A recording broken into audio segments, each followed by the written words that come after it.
Hello everyone, welcome back to the channel. So today it's going to be one of my very quick impromptu, virtually unedited videos where I usually unbox a new fragrance, and that's exactly what's going to be happening today. So these are not the biggest click getters, but I do like to do these individual looking at fragrance type things now and again for a bit of a change on the channel. No fancy clever intros, so we'll miss out on the usual hilarity there. Before we get into that, don't forget there is a code for you guys if you're interested to buy fragrances from executiveshaving.co.uk, where the fragrances can be posted within the EU and the UK. The code SMELLY10 gets you 10% off their fantastic range of really unique and affordable fragrances. So the link for their website is in the description of the video. So the fragrance in question today is a bit of an odd one here. I've actually got the fragrance out already, so you're thinking, well, that's not much of an unboxing.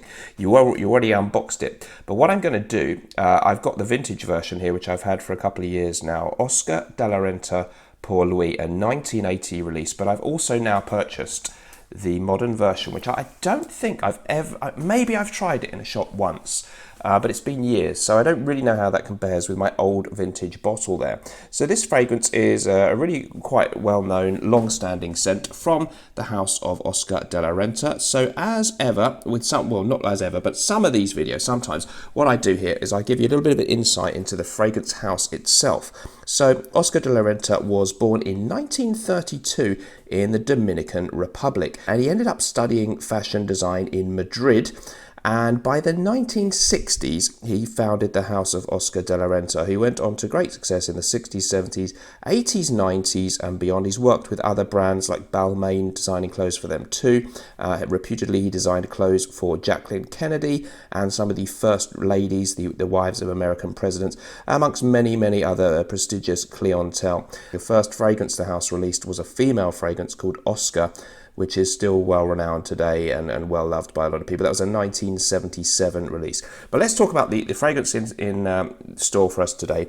Oscar de la Renta Pour Louis, meaning for him, a 1980 release, and I guess kind of one of the classic, maybe you could say, powerhouse fragrances of the 1980s. Of course, it's come out there a couple of years, or 1 year before Jules from Dior, and also a year before Antaeus from Chanel, and Yves Saint Laurent Chorus. Many people do compare this one. If you look on Fragrantica, they always have those little pictures of what people think it smells similar to, which are quite helpful. And a lot of people do mention Antaeus Pour Homme from Chanel as having a kind of similar aura to this one. So if you're a fan of that one, you may find this video of interest. I saw an interesting action. I kind of got this. I understood what they meant.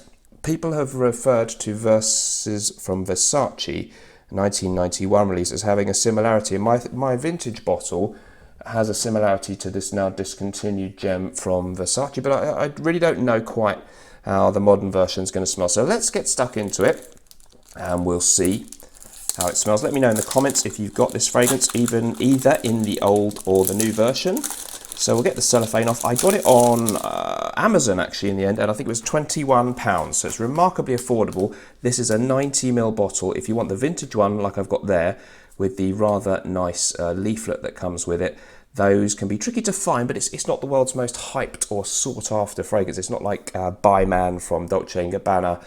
That's actually discontinued completely, but a vintage version of this could be found on eBay if you're patient, perhaps for not mega bucks. I don't think mine cost that much. Okay, so let's talk about the actual fragrance itself and the notes and all that kind of stuff. It's officially described on Fragrantica, which is not always the source of all wisdom, but usually gives you an idea. They call it a leather fragrance. Top notes then on this one, you've got aldehydes and lavender, juniper berries, basil, galbanum, caraway, sage, anise, and bergamot.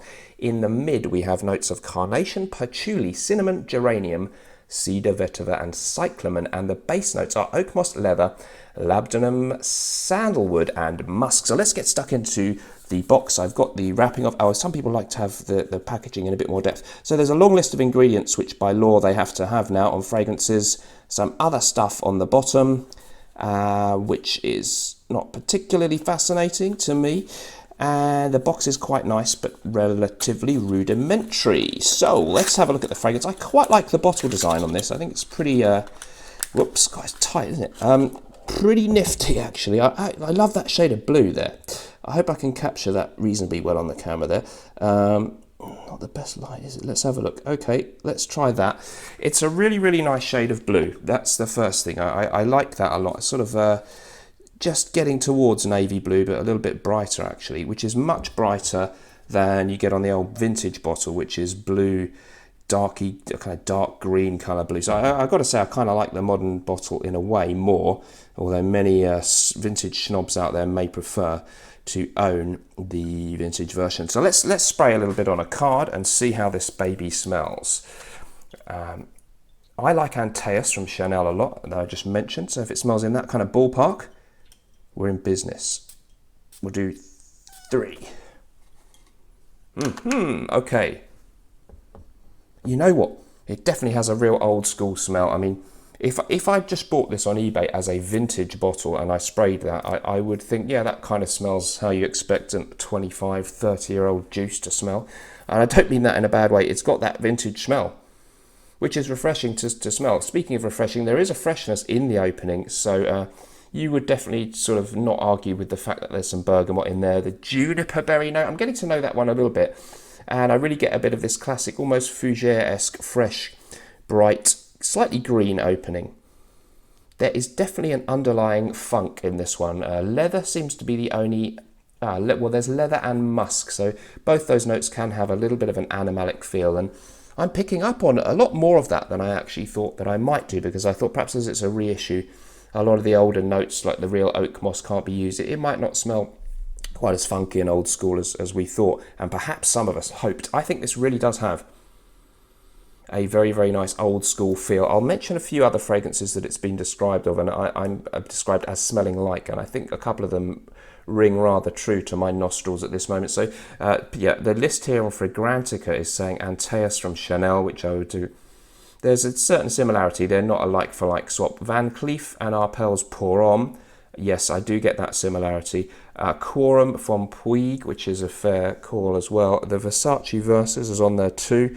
One of the Giorgio Beverly Hills, or actually 2 versions of that are there. Jules from Dior and Koros and Balenciaga Pour Homme all get a mention, but I don't think it's that much like those. Okay, so very interesting, nice, fresh fragrance. A little bit piney for me, and at the moment, I might be edging towards preferring my older one a little bit, but I really mustn't need to give this one a little bit more try before I can say any more about that. It's a classic old school kind of vibe, in that kind of classic Chypre powerhouse, almost. I mean, there are fougere-ish things about this one too, but it's a little bit leathery and sort of warm as well, that perhaps takes it out of fougere territory. Very interesting old school smell. I'll have to compare it in more depth. What I'd like to know from you guys, any big fans of Pour Louis? Do you still wear it? Do you get good results with it, good performance? Do people around you like it? Do you have the old version there with the many of the ingredients that we can't get anymore? Is there a big difference? And for the price that you can get it around the world,